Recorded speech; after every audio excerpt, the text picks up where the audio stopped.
Éco-Sahel. 26 minutes d'économie africaine, économie du Sahel en particulier. Un rendez-vous hebdomadaire pour déchiffrer et analyser l'actualité économique africaine.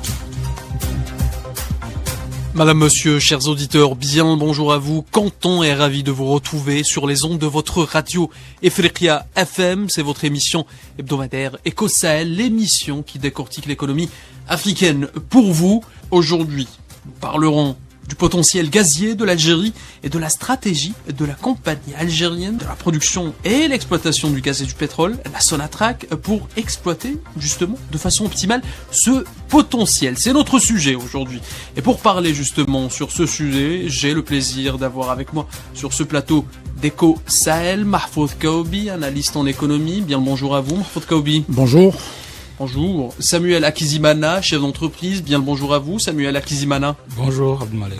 Bonjour. Et Mazhoura Al-Hayani, chef d'entreprise aussi.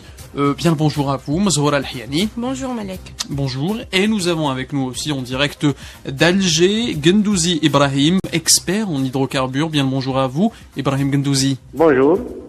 Alors, je le disais, nous parlerons du potentiel gazier de l'Algérie. Peut-être pour commencer, Ibrahim Gendouzi, pouvez-vous nous donner un aperçu du statut actuel de la production gazière en Algérie? Alors, la production gazière en Algérie, elle est actuellement de l'ordre de 110 milliards de mètres cubes par an. Il y a une augmentation ces 2 dernières années pour faire face à une demande importante des clients historiques de l'Algérie qui sont des pays de l'Union européenne. Et donc, cette production de 110 milliards de mètres cubes, elle est pour à peu près, c'est quand la moitié à peu près va à l'exportation et l'autre moitié, elle est destinée à la consommation intérieure. Et je pense pour les quelques années à venir, la production va augmenter légèrement pour satisfaire la clientèle habituelle qui sont des pays de l'Union européenne. Je pense que l'offre, d'après les responsables de Sonatrach, ça va entre 110 milliards de mètres cubes jusqu'à 130 milliards de mètres cubes. Et je peux dire également que Sonatrach va fournir un effort important en termes d'investissement pour consolider ses gisements gaziers et pour également faire la prospection et l'exploration pour trouver d'autres gisements gaziers dont les indices existent actuellement. D'accord, très bien. Mahfoud Kaoubi, justement, quels sont les principaux défis? On vient d'écouter l'analyse de Ibrahim Gendouzi sur l'exploitation et le statut actuel de la production gazière en Algérie. Alors, selon vous, quels sont les défis auxquels l'Algérie est confrontée en ce moment dans l'exploitation de ce potentiel gazier? Je dirais que deux défis importants. Un, c'est d'accroître de nos réserves prouvées et donc d'assurer un avenir sur le moyen terme par rapport aux réserves déjà existantes. Dans le domaine du gaz naturel. Et puis, le deuxième défi, il est technologique. C'est d'assurer une production avec une émission la moins possible de pollution. Donc, ce qui se traduira donc par une amélioration de la récupération des quantités produites, et c'est dans ce sens que s'inscrit de grands projets de partenariat donc sur les champs classiques afin donc d'améliorer de la rentabilité et de l'exploitation des gisements déjà existants. Donc exploration et nouvelles découvertes. 2, amélioration des processus en utilisant des technologies nettement plus intégrées et développées. Voilà. D'accord, exactement. Samuel Akizimana, vous êtes du même avis que Mahfoud Kaoubi concernant les défis qui attendent l'Algérie?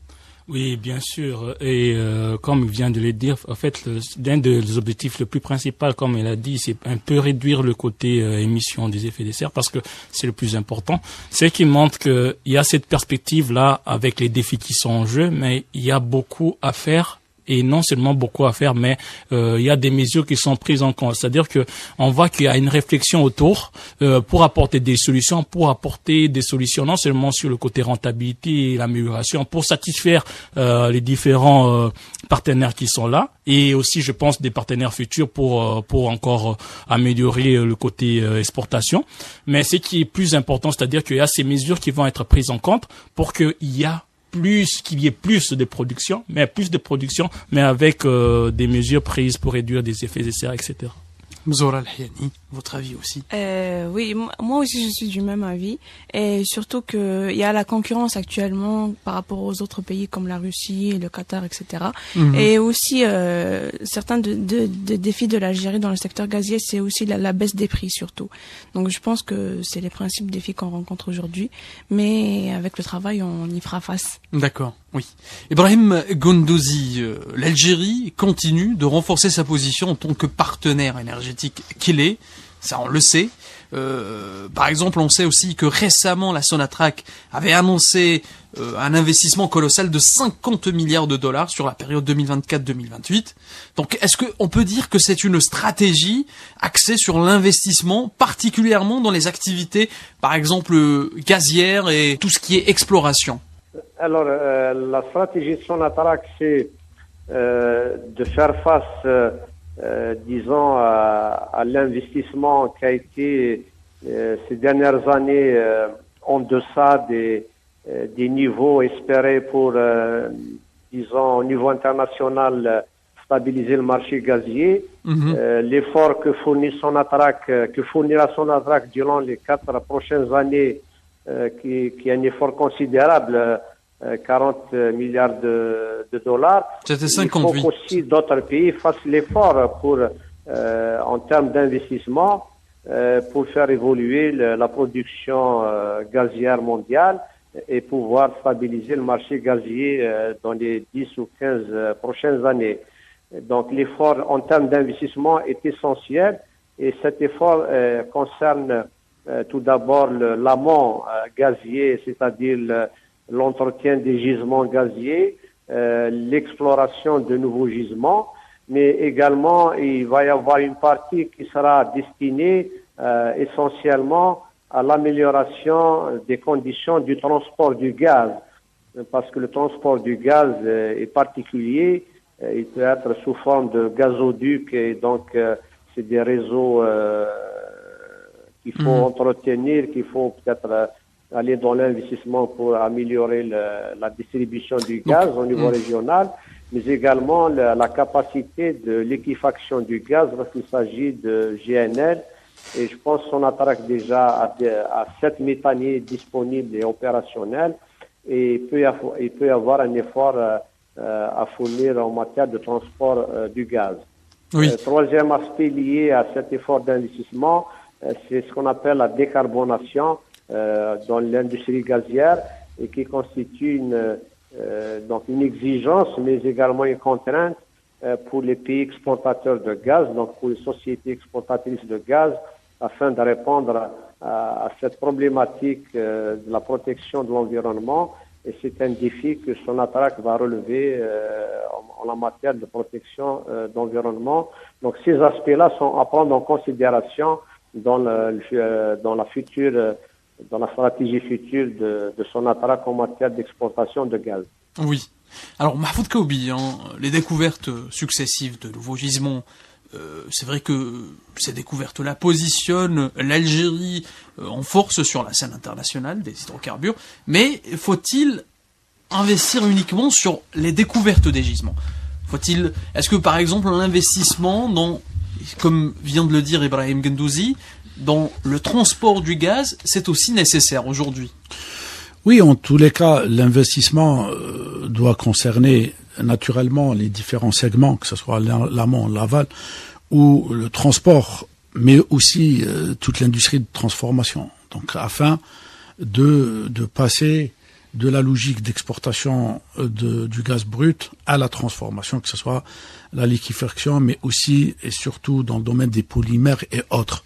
Ce qui permet de créer une véritable valeur ajoutée qui, pour certains cas, dépasse les 300%, si on a à la comparer par rapport aux revenus de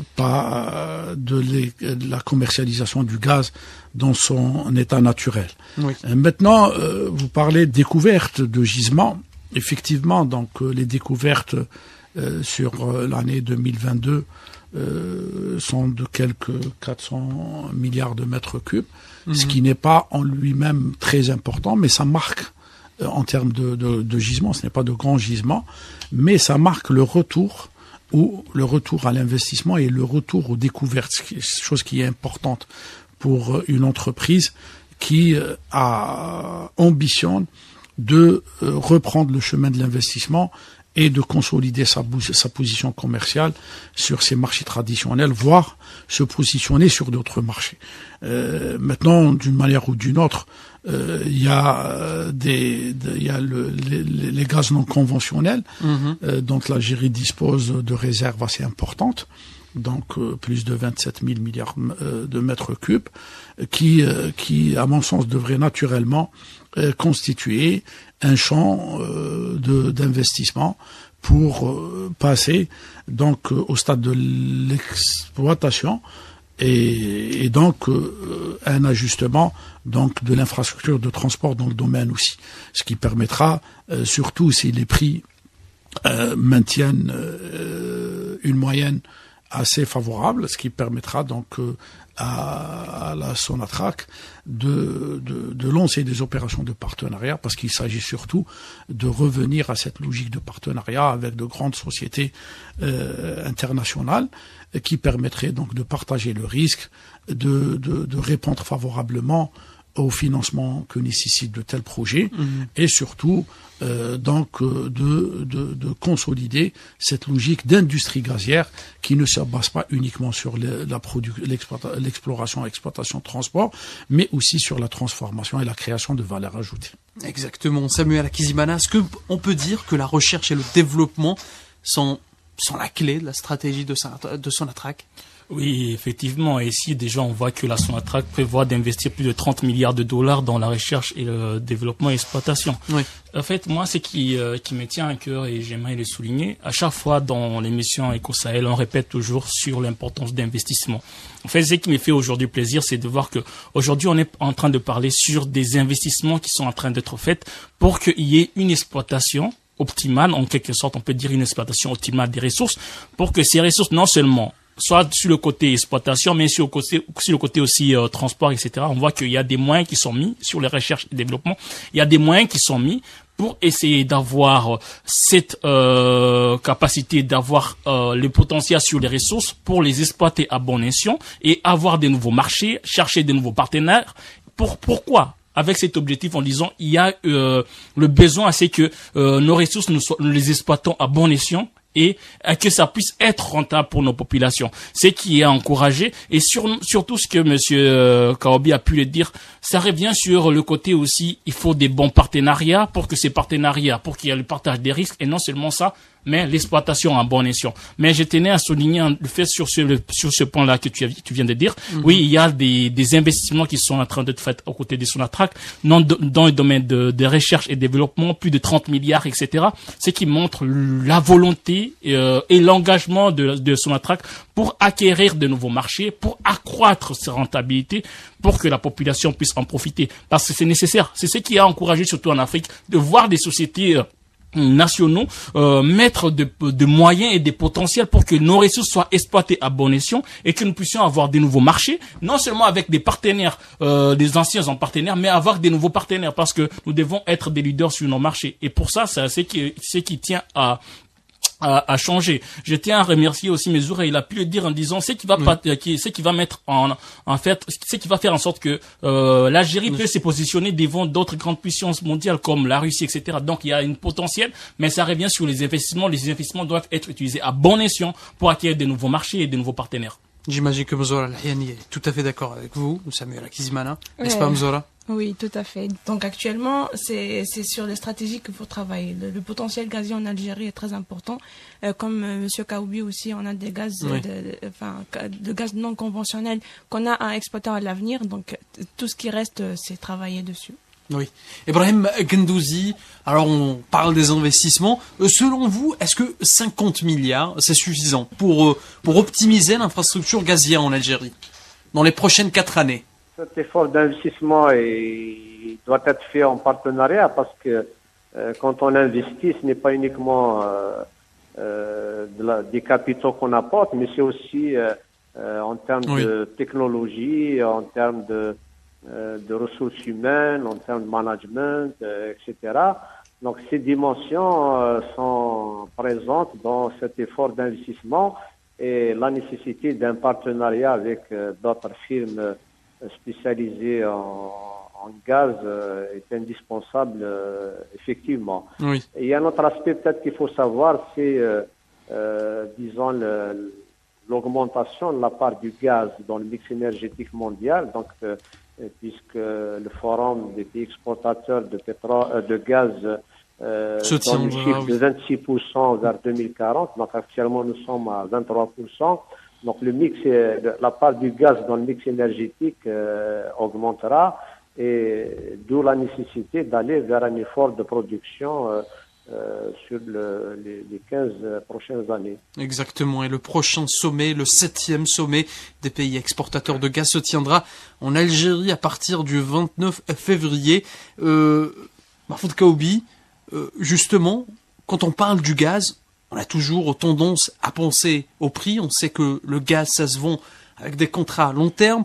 Comment justement la Sonatrach, comment justement l'Algérie fait face aux fluctuations des prix du gaz sur le marché mondial?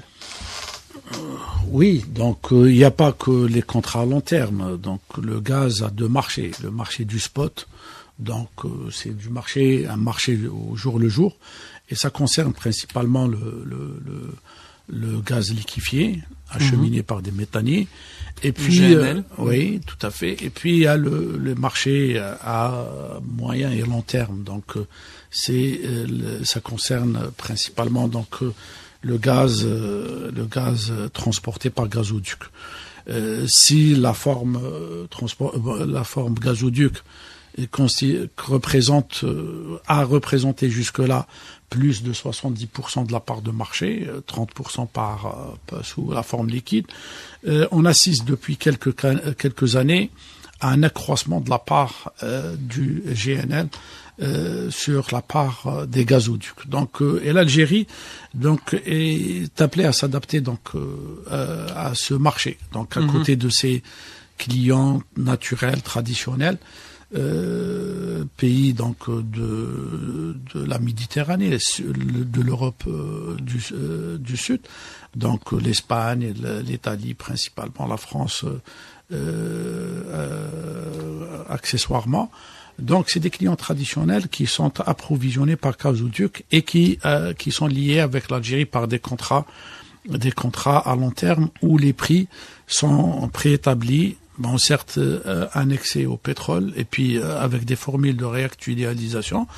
Il faut juste rappeler que la période avant Covid, il y a eu une tendance mondiale pour privilégier les marchés du spot, donc les marchés du jour le jour, oui. Du moment où les prix du spot étaient beaucoup plus intéressants par rapport aux marchés les prix des marchés à long terme. La tendance actuelle est partagée. Donc ça dépend des stratégies des pays. Donc entre approvisionnement régulier et assuré et un prix moyen qui est négocié et qui fait l'affaire des deux parties, il y a une préférence pour certains du marché du spot avec des logiques beaucoup plus agressives de la part de certains pays qui se positionnent sur le marché du GNL, donc les États-Unis, le Qatar, l'Australie, oui. Et d'autres pays qui ne cessent de développer leur investissement dans ce domaine. Donc l'Algérie a cette capacité, a cette possibilité justement de diversifier de ses relations et de se positionner aussi bien sur le marché à long terme, donc en rentabilisant ses infrastructures de transport, donc le Medgaz ou les deux autres gazoducs ou encore le Galci qui est en train d'être réalisé.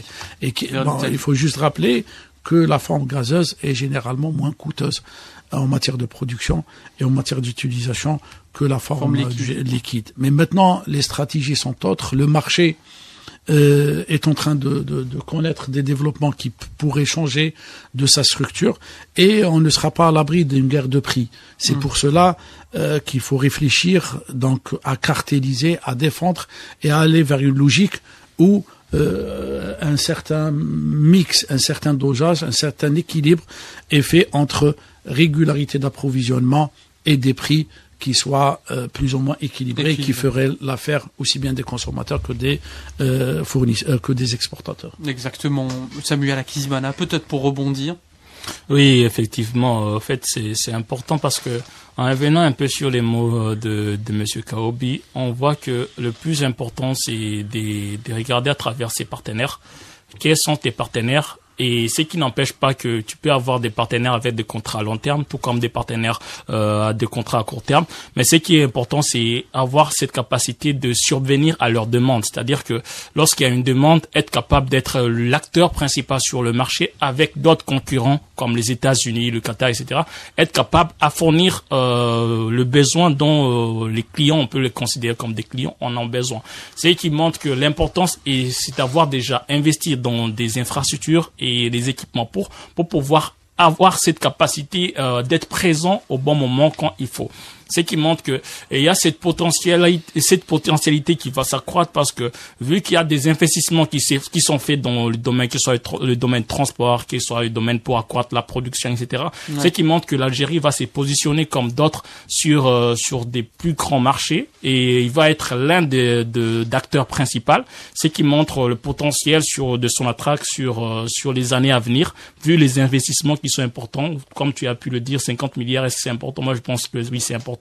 C'est qu'il va positionner aussi son attraque dans des marchés à long terme et surtout dans des marchés aussi à court terme. Ce qui est important, c'est être capable de survenir à la demande lorsque la demande est demandée. Oui, la demande du marché mondial. Ibrahim Gendouzi, enfin, quel rôle joue le potentiel gazier de l'Algérie dans la sécurité énergétique de la région et au-delà?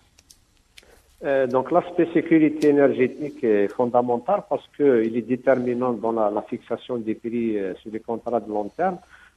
Parce qu'en matière de stratégie de prix, effectivement, on assiste à une grande mutation dans le marché gazier. Il y a de nouveaux arrivants en termes d'investissement, c'est les compagnies d'électricité. Les compagnies gazières se diversifient dans le domaine des énergies renouvelables. Et donc, il y a carrément une véritable mutation dans le marché gazier.